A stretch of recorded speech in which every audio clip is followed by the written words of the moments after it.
Hello, my dear creatives, and welcome to this live Zoom session, Drawing Modernism. Let me show you a quick preview of what's to come.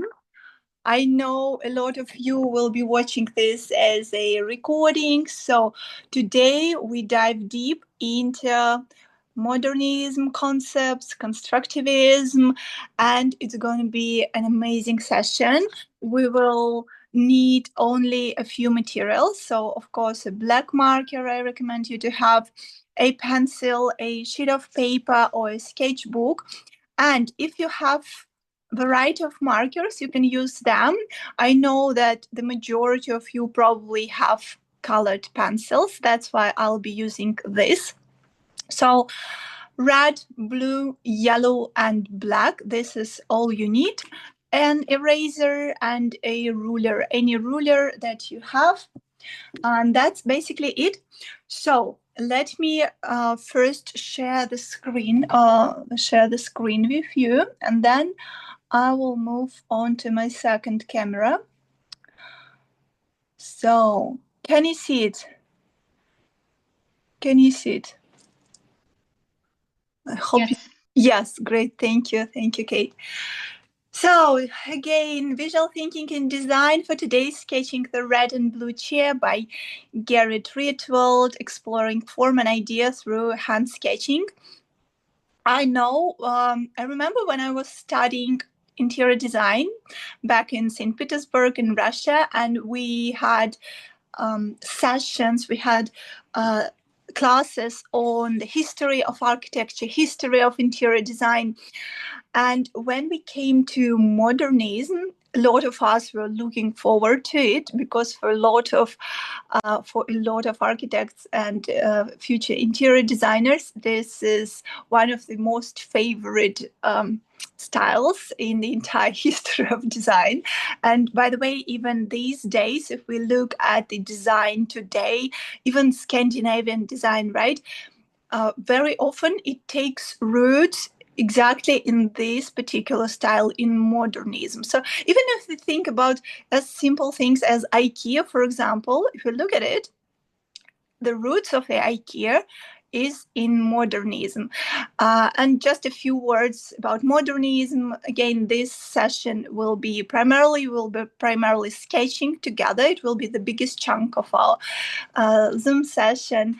But it's really important to understand design, right? Because when I talk to people, when we discuss design, it can be like these people could be interior designers, architects, or that can be people from different walks of life, like also creatives. Not everyone understands design, right? Especially modernistic design. When people see this chair, sometimes they have their first thought might be like, I don't like it. But it's really important to understand design, to understand the roots of it, what caused it. And we need to understand that modernism as a style, it developed after the First World War. So in like traditional classical history of architecture, it would be a period approximately from 1920s to 1970s, like very, very approximately. And what's important is we need to understand that after the First World War, people, architects, they were rethinking, reimagining the world, right? And a lot of people and like in the economies of the countries were like in depression, and there was lack of finances, materials. So we want to understand that all these stylistic style developments, right? Like modernism, Bauhaus, that was so popular on the rise in Germany. They have foundation on the reality that was there. So before that, if we think about it, it was like very, very much about eclectics. It was very like rich, a lot of ornaments, a lot of decoration, right? And of course, after the First World War, it was a huge shift in how people think. And here on stage comes transparency, comes construction, right? Comes design. And basically, because we could even say that because of the First World War, design as an essence become to form. So when we look at this chair, we very much see its clear structure, right? So nothing is hidden. And it even looks like architecture in miniature, right? Just look at these black lines. If we even rotate this chair, we could say that it looks like a piece of contemporary architecture. And Gerrit Rietvild, he was part of the movement that was very popular in Holland, Dutch movement, De Stijl, and their manifesto, their concepts were about abstraction, clarity, and this constructivism, right? So constructive thinking is design is essential. So let me stop sharing the screen with you. How do I do that? And let me move my pin to another camera, because I know that a lot of you will be watching this as a replay. So hold on. I'll stop sharing like that. And we move to this camera. Yes, this one should be pinned now as the most important. So I took the reference image from this book, and I wanted also to share with you this book. It's a classics. The name in English is Interior Design, 6,000 Years of History. This is one of the most classical books by John Pyle, and it's pretty heavy. It's a big volume, as you can see, and it's been with me for more than 15 years, because I remember I purchased it back when I was a student at the art academy. So highly recommend it. And I just wanted to show you, so yes, I was using this reference. I wanted to show you even this, even if it's a black and white picture, I hope you can see that this chair, just take a look how it looks in the interior. Let me show it to you a bit closer.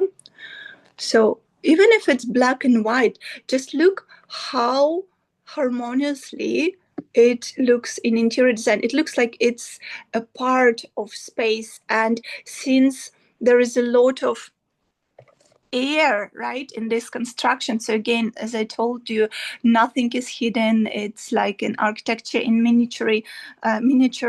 And if we think about, for example, French classic berger chair, right, so there is a hidden frame, and there is like a there are a lot of like these cushions and pillows. This is almost an opposite to that, and space flows freely through this chair. And of course, it's absolutely great for sketching. Also, as another example of modernism, this particular one, it's a Bauhaus that I mentioned already. It's the interior of Bauhaus school, famous architecture school in Germany. Also, look, and by the way, all the furniture, all the elements like lighting, carpets, they were designed by students or professors of Bauhaus. And Walter Gropius, he was the founder of Bauhaus. He managed to collect like the best minds in Europe, and he invited them as teachers to Bauhaus. So first, before we begin, so now we have our materials at hand, we will first do an exploration study. So as you can see here, so this is approximately what we are going to do now. We want to first understand the form.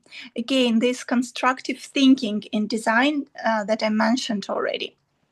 So we do not just blindly copy what we see, but we try to understand. So I shared a bit like the story behind the concept already, the time and space when this particular design was created, right? So first, let's begin with understanding its structure. So just take your black marker for now. I'll have this reference here so you can see it clearly on the recording. Yes. So first, let's imagine that this chair is transparent, and what we are doing is just focusing on its black parts, right? So yes, this chair is a classical two-point perspective. More on that a bit later. So just a few lines for the handles.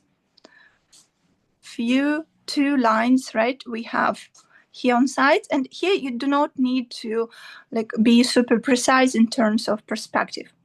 Just understand the structure. So these are vertical elements, more vertical elements. These are these two legs in the front. And then we move to horizontal elements, these long planks. By the way, you probably noticed that architects, they really love this intersection of lines. If you look even at the old, for example, layout plans, you will always see that when an architect, he or she draws layout plan, there is also always this like little intersection. And we can see that in this design as well, because these planks, they kind of intersect with each other.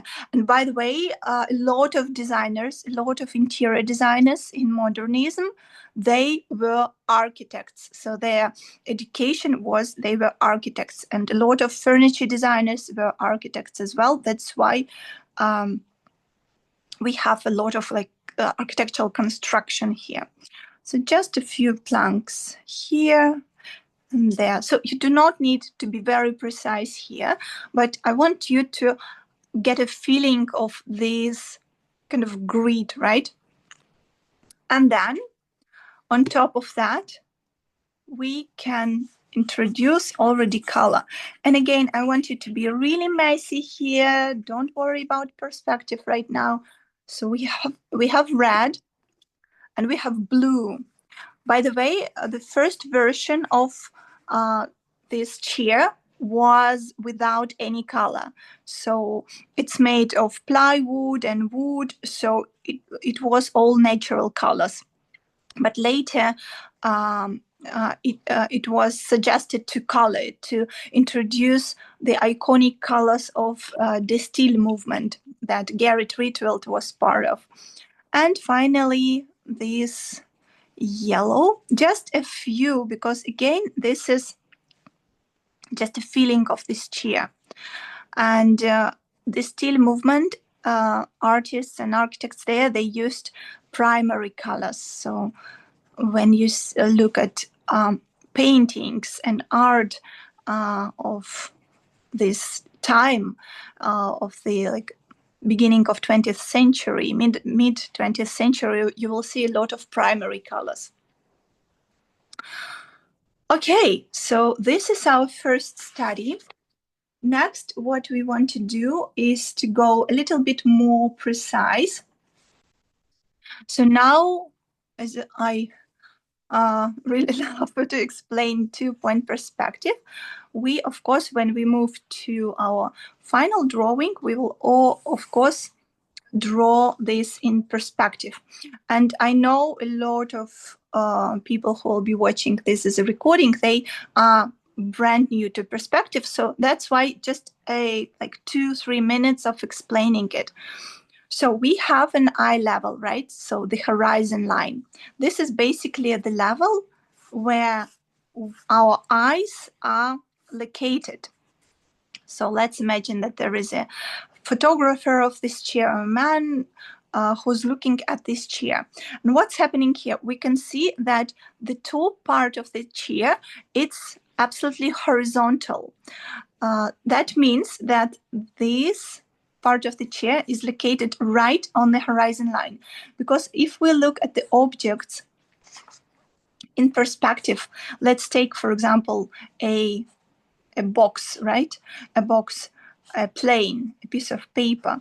We will see what's happening with it if it moves, for example, above the horizon line, or if we move this piece of paper below the horizon line. The plane starts to open more and more and more the further it is from our eyes. But when the plane is exactly on the horizon line, it becomes just one straight line. Okay, so this is our straight line.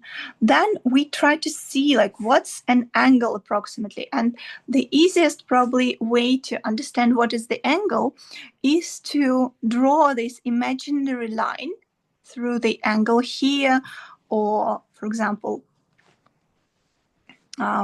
here, and we can see how much or how little the object opens. So again, you can help yourself here with this vertical line, and you can always look at the reference that you are drawing from and compare, just compare. It's a very simple way of measuring by eye, just eyeballing method, very, very quick.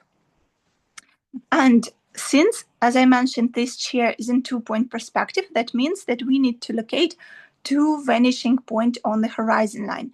So let's imagine that we just ordered this chair from maybe furniture store, and it arrived in a box. It arrived in a box to our place, and the chair is inside. And the box in 2-point perspective will look as simple as that, right? So if we prolong these lines to the horizon line, we will see that these lines, they will meet in these vanishing points. So here as well, the bottom part of this structure, it will be below the horizon line, and this line will go to this imaginary vanishing point. So just imagine that there is a vanishing point somewhere there. Then we can locate the basic handles, right? So again, when we start sketching, it's really important. The first, probably the most important step, is to understand the proportions. So what are the proportions? It's the relations of the height of the chair and the relations of the handles to the height. So if we measure, for example, the height to the handle and compare it with the total height of the chair, it will be a bit more than a half, right? So we just compare that and we show that in our drawing.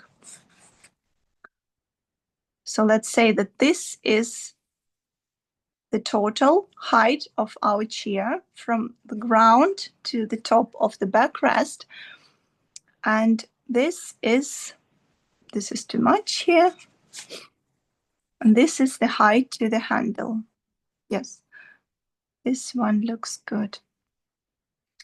Then these handles, they go to another vanishing point, right? So it's located very, very far on the horizon line. So again, we need to keep in mind this second vanishing point. Great. And of course, we will show the foundation of our chair, this line. So let's show it as well. Then we should be a bit more like that. Then, of course, the most important part of the proportions is the total width, right, of the chair in perspective. It's proportion to the total height. So it is almost a square, but not exactly. It's a bit higher than wider. So if I measure the width, the total width with my pencil, and I compare it to the height, we can see that there is just a little bit of space left here. So let's show it here. So if this is our total height, we can show the width.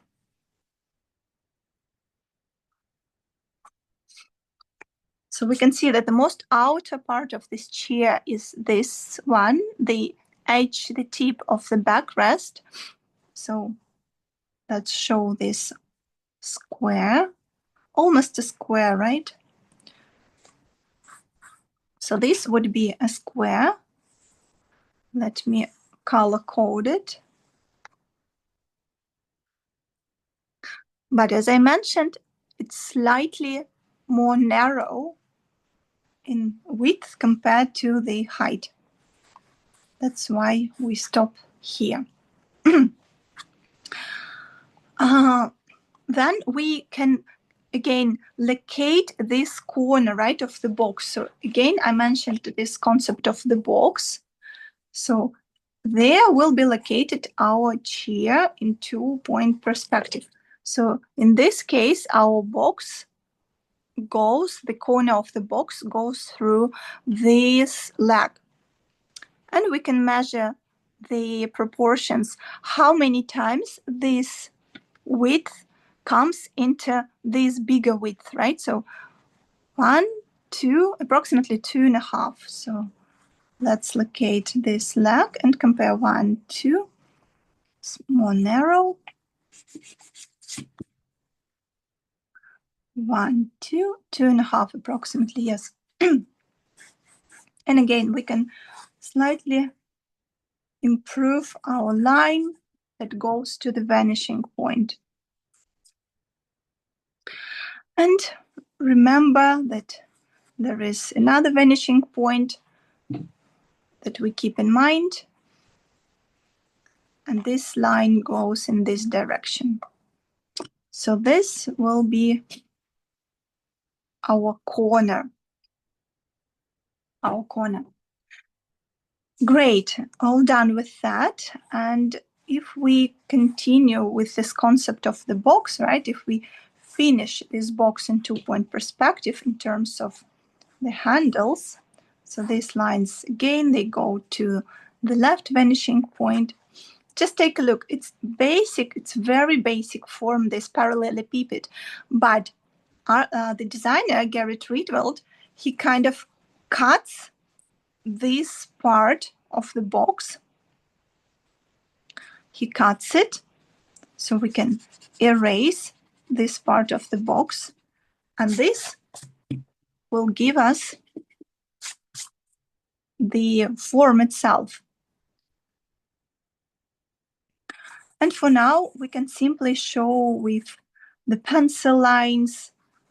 We can give, so we have now the skeleton, the basic skeleton, and we can introduce more thickness.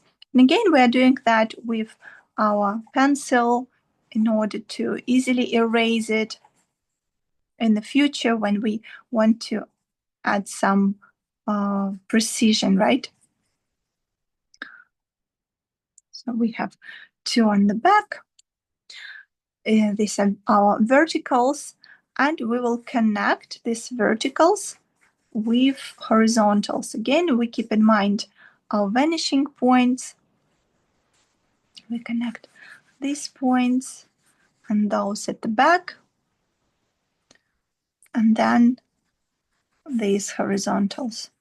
So this construction, when I'm thinking how Gerrit Rietvild was designing it, because he definitely wasn't drawing it at first.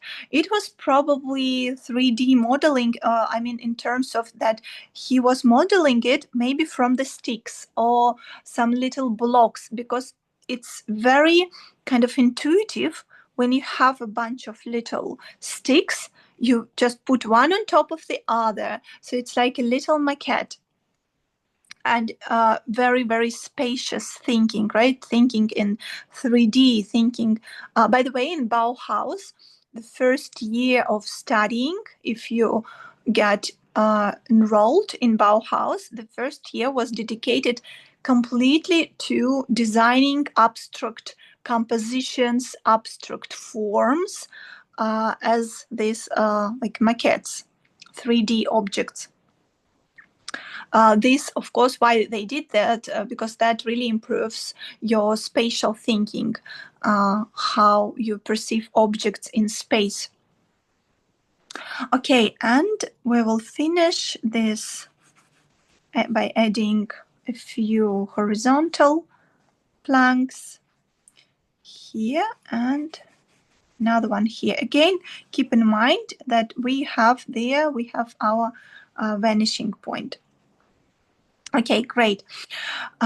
Now we can introduce this seating plank. By the way, take a look, please, that this plank, it goes a little bit lower compared to this one, because when we look at the Gerrit Rietvild's chair, on the side, it will look like that. So there is a very pure construction, like at the side view.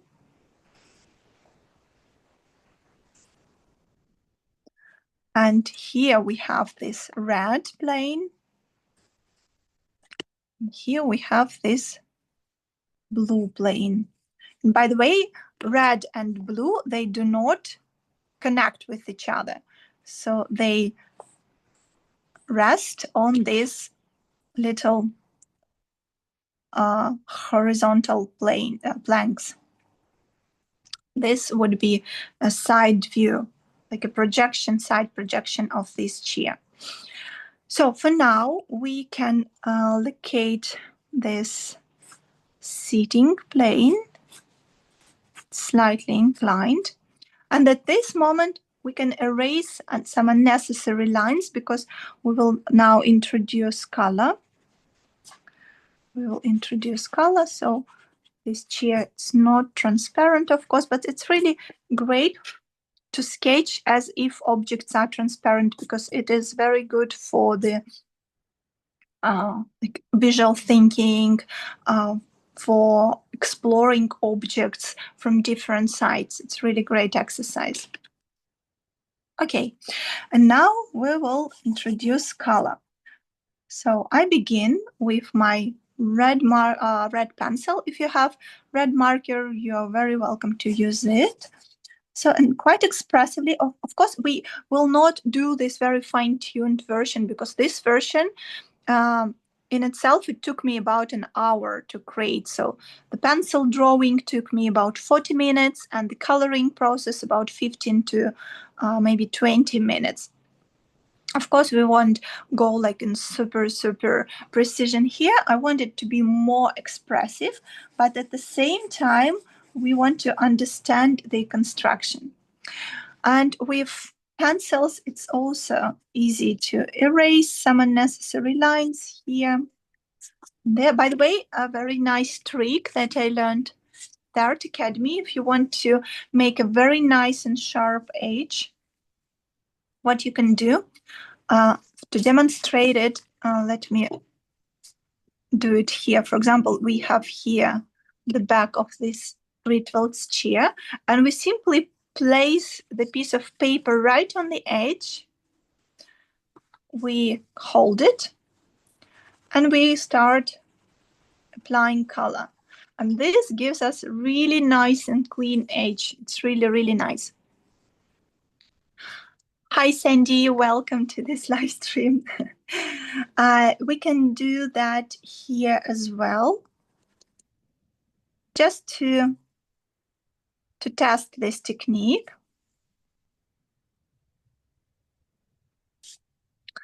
And again, when applying color, it's really great to introduce some gradients, right? So here, definitely the top part, it's a little bit more intense, and this brings visual interest to the chair. Again, now we are switching to another color, and for that, we can erase this unnecessary color fill here. Because when you apply color with one big move, it looks more expressive, right? Compared to if you would very precisely color here, then color here, it would kind of break the energy of applying color in this case. And since I wanted to be a bit more expressionistic, we applied in this way. And also we apply the blue color. We can again give this tip with the paper another go. And I'm applying a color this way. Also, it's a good idea to show here the thickness of our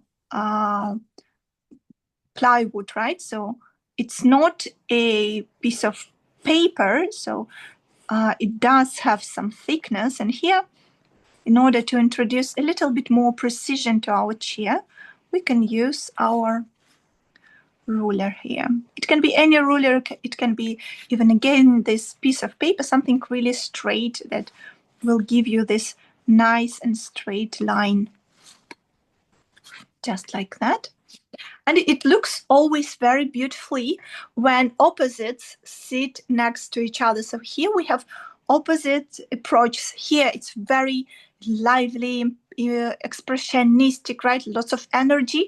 And then we introduce structure, and it looks really like yummy for the eyes, right? It starts interesting to look at it. And the same let's do with pressing hard.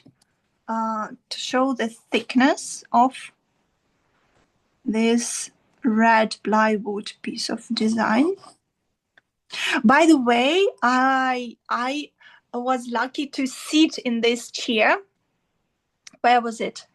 I believe it was when I lived in Denmark. Yes, it was in Design Museum in Copenhagen. They had an exhibition, and this chair was part of the exhibition, and it was allowed, of course, to sit on it. And you will be surprised, it's incredibly comfortable to sit in it. So it looks like a torture to sit in it, but it's completely otherwise. It's so comfortable. I would be able to like fall asleep there. It's incredible because all the ergonomics are really beautifully designed. So all these angles of inclines, they are just perfect for seating. If you would add a little cushion here for the lower back, I would definitely fall asleep there. It feels like a lounge chair, even like a lounge chair, because you kind of fall back and you relax. Okay, so we do a few moves here with our red plywood just to show where it starts, where it ends. Great. And now going to our black colors, black structure. Again, here we can be a little bit more precise. If you have enough space on your piece of paper, right, and you can locate this vanishing point, it's very handy now to use it, of course. Or you can keep that in mind, like I will be doing with my right vanishing point, because I don't have enough space here for it. So I'm using this method. So again, these are basically series of parallelepipeds, right, of elongated boxes sitting one on top of each other. Very beautiful composition of lines. So again, we are going back to the concept that we discussed at the very beginning, right? Proportions. So we take a look where this handle armrest, where it ends accordingly relative to this plane. So it ends approximately at this right back corner, right? So we can place that. And here we have our second vanishing point, and we draw it. And it will look really nice and expressionistic. So we proceed with the second handle. And when we are drawing this front edge on the one side, we of course can move it to the other side. Then we can make it a bit bolder. Again, please be cautious that the most outer edge of our chair is this red one, right? So our black one, I was too expressionistic to make it so long. That's why I will erase this part slightly, because proportions in this chair, they're really, really important. Okay, and then we can move to this vertical planks. Now that we have basic proportions in place, it's really easy to locate this in color, right? And again, please notice that these two planks, they have different lengths. So the left one is slightly longer. It hits the ground as well as the front one. So we keep in mind that. So this one hits the ground. Remember this angle we did at the very beginning? So it goes right till the blue line, and this one should be a little bit shorter. That's why I'll erase this part. And again, we apply some color. And we go to the next vertical planks, the one in the front. With the one in the front, we can be more bold, so we can press harder on our pencil. We can make the hatching more intense. Why we do that? That's because it's our foreground. It's really close to our eyes. That's why it can be really super black. So add this pressure. This one to the back, we can be a little more light. We can be a little bit lighter with it because it's a bit further away from us. And moving to our horizontal lines. Let me have a quick sip of water so we are all on the same page.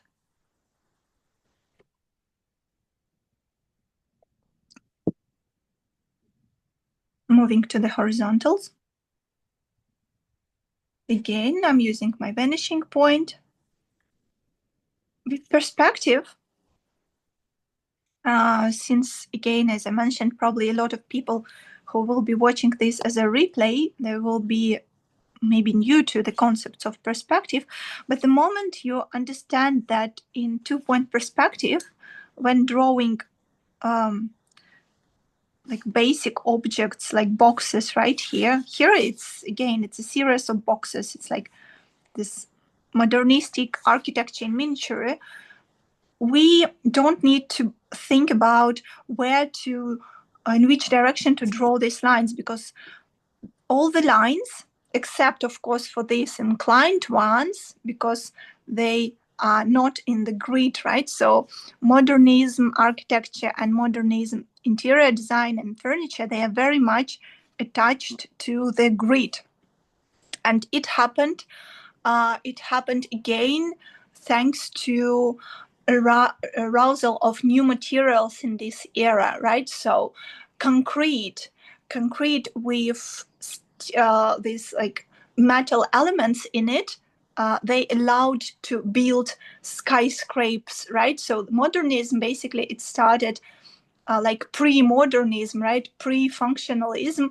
It started in Chicago when those first skyscrapers appeared. That was possible because of the invention of this new material, right? Concrete with this metal grid in it, and you were able to build like really tall buildings. And also this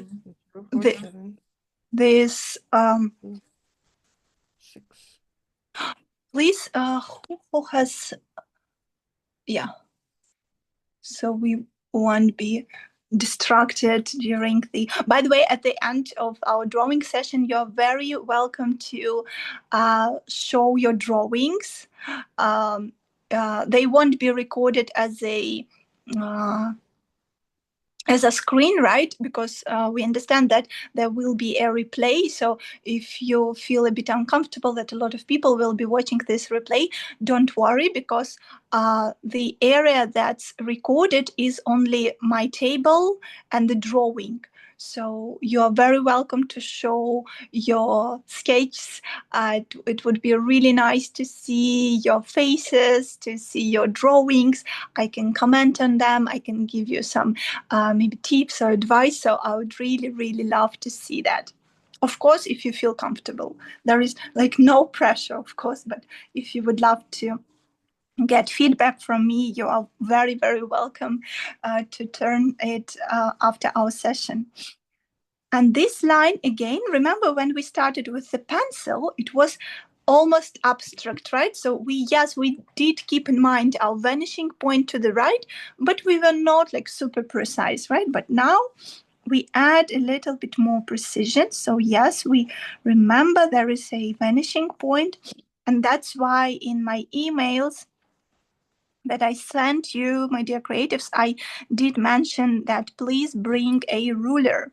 Even though if you've been like in my online school of sketching for a while, you know that I really love sketching without any rulers. I really love training my hand for these straight lines. But with this particular chair, right, it's um, it's really an advantage to use a ruler because it brings the character of this design. It showcases the construction, this like constructive thinking in design, this approach of like one plank sitting on top of the other, this like superstructure. This is what a ruler can give us. And we apply color. It's not necessary here to like perfectly color every plane, because again, this is a quick sketch. Now we can introduce some yellow color. Again, as I mentioned, why these colors? Why yellow? So the name of the chair is Red and Blue Chair by Gerrit Rietvild, right? But why these colors? Again, because these are primary colors, or these are the colors of this distill movement that I mentioned at the beginning of this session, the movement that appeared in Holland in like 1980s approximately, or 18s, like around 1920s. And they focused on the primary colors. And if we look at our favorite color wheel, right? Because I know a lot of interior designers will be watching this live stream, and I think the majority of interior designers are familiar to the concept of the color wheel. So in the color wheel, we have primary colors, right? And these are exactly red, blue, and yellow. These are primary colors. Because, for example, secondary colors, green, for example, is a secondary color because it can be achieved by combining yellow and blue, right? So the primary colors are, let me visually make it yellow, blue, and red. My 4-year-old son, he really loves this concept. I was introducing him to the color wheel concept, and he really loves. He asks me, "Mommy, if I mix blue," his favorite is violet color these days, and he says, "Mommy, if I mix red and blue, I will get violet, right?" I'm like, "Yes." And if you mix yellow and blue, you will get green. So he really loves this concept of color wheel and primary colors. So yes, they were the colors of the style movement of modernism. Again, right? If we think about the history of architecture, again, it was after the First World War, this spike in modernism. They focused only on the essentials, right? The most essential things after the war, because the economics were in depression and they wanted to use very accessible materials, like here we have plywood situation with this chair.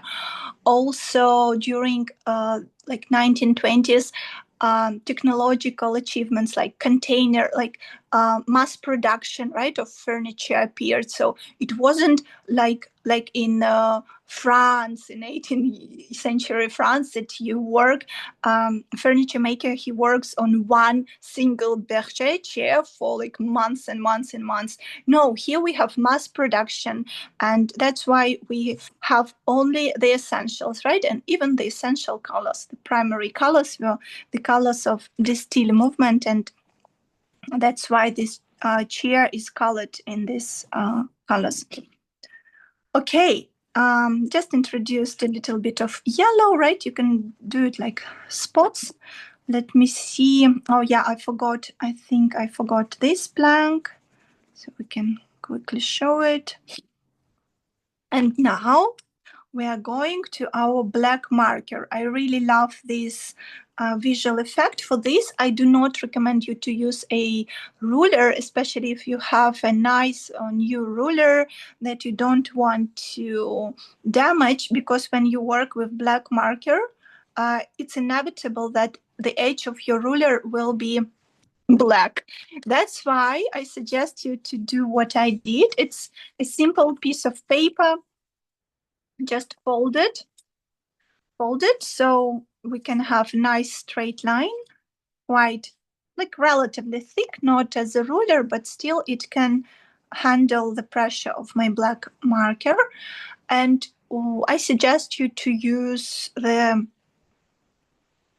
chisel nib of the marker, because, for example, I'm using now touch markers, and of course the brush nib of the marker, it's a bit too like wonky, a bit too soft for this work. So I really want nice precise lines.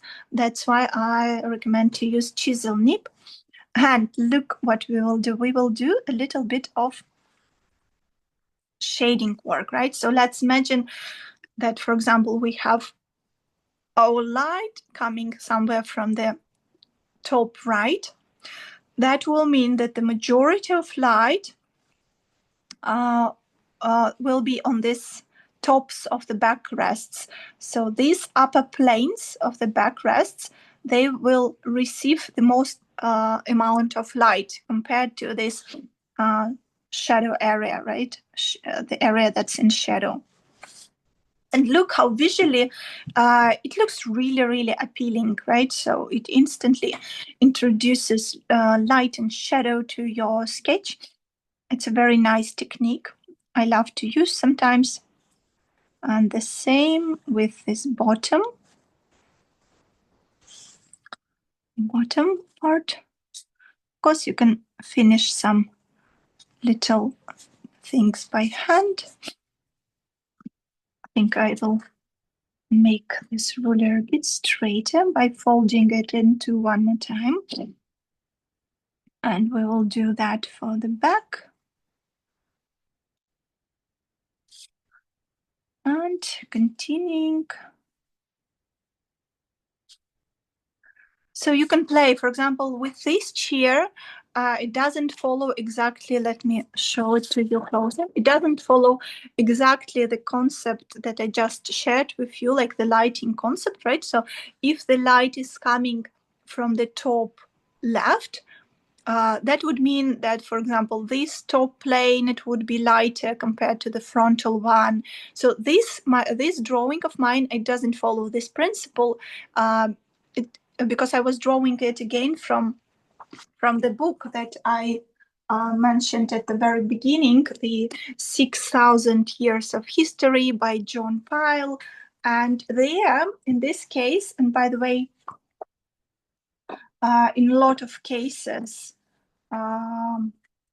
in a lot of cases when you're drawing from a reference photo, the I lost this. I think I didn't put a. No, it's here, yeah. Because when pictures, photos, professional photos are taken, sometimes there are several lighting sources in order the object to be really well lit, especially if you take a look at the furniture websites, you will see that there are different lighting sources. That's why, like in this chair, for example, here the top planes are lighter, but here the top plane is a bit darker. Show it to you closer. Of course, it's partly caused by the fact that these wooden parts of the chair were colored, so it's were painted, and paint, it can be slightly glossy, so we can see right here glossiness. We will also add it to our sketch. By the way, highly recommended book to all interior designers. This issue, it's in Russian, but they have it in English as well. Interior Design, 6,000 Years of History by John Pyle. If you want, I can send you the name of the book and the link, maybe even if I will find it on Amazon, I can send it to you in my email that I will send you maybe tomorrow after this live stream.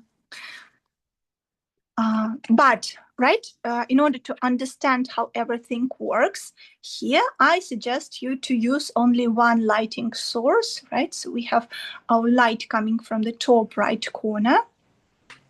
And that would mean, for example, that with this, hi Dorothy, welcome, that this side, it will be darker, slightly darker compared to the frontal side, as well as here with this back leg. I really love this technique when combining different materials, like combining,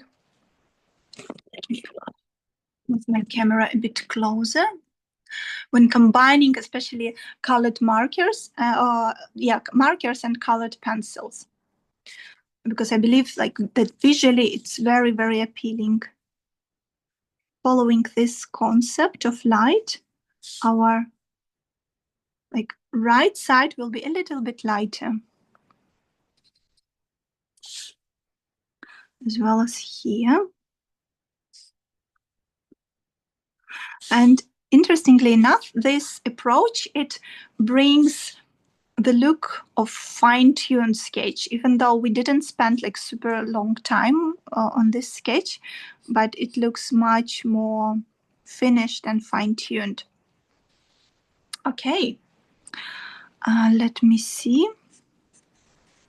And that is pretty much it. Oh, I think I forgot this plank here, the side, the one that supports this seat. So I will quickly add it here. Basically, it's just this yellow color, this one. Again, pure construction, right? Constructive thinking, as we mentioned earlier. Architecture in miniature, this system, right, that comes even from ancient Greece, right? This like pillars that can handle the heavy roofs or something, but this classical ancient structure. That's why every detail, every element of this chair, it is constructive, right? So we need these planks, this and this, because they hold this seating plane. We need these vertical planks because they serve as extra support for the armrests. Because if we eliminate this, these planks, the chair construction, it would become too like wobbly. It would not be strong enough, right? So again, this structural grid that I mentioned earlier, grid gives how to call it, like persistence, like this quality that the object can handle a lot of like pressure, right? Endurance, I think it's endurance. Okay, let's have a quick look down here. Of course, we could introduce black linear work, but it's not necessary, and I do not exactly recommend doing that when we work with colored pencils. I did that once, but I noticed that it really damages the very nib of your liner because colored pencils, they are not markers, right? They have this like little texture, and when you work on top, it can slightly like ruin this very, very sensitive nib of your liner, though it would be really beautiful. And like to add some linear work, but I think as it is, it already looks nice as our sketch. All right, so this is it for the drawing session. Again, let me ask you if you have any questions or if you wish to showcase, like let's do a little gallery time. If you want to showcase your sketch, you are very welcome. I'd really love to see that. But again, no pressure if you don't feel comfortable. You won't be recorded because the recording now goes only on this table area. And also the rest of the live stream, as I mentioned, will be about introducing my summer school, because for those who want to dive deeper, right, to have this structural approach to drawing furniture, drawing interiors, I'm launching summer school. I'm launching it only once a year. So last year it was in July, August of 2024, but this year we will begin a bit earlier, 14th of May. So again, let me know if you want to show your drawings or ask me questions. You're very welcome to unmute yourself, to turn on your video. Let me know. Sandy, Dorothy, Katerina, let me know if you would love to show me something. How are you doing? I noticed some of you joined later, so maybe it was a bit like harder for you to finish the sketch.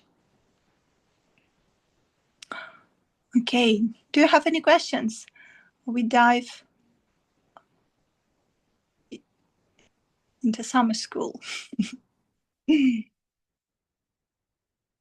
Okay, if you will have any questions, you're very welcome to just unmute yourself. And so for now, I need to unpin.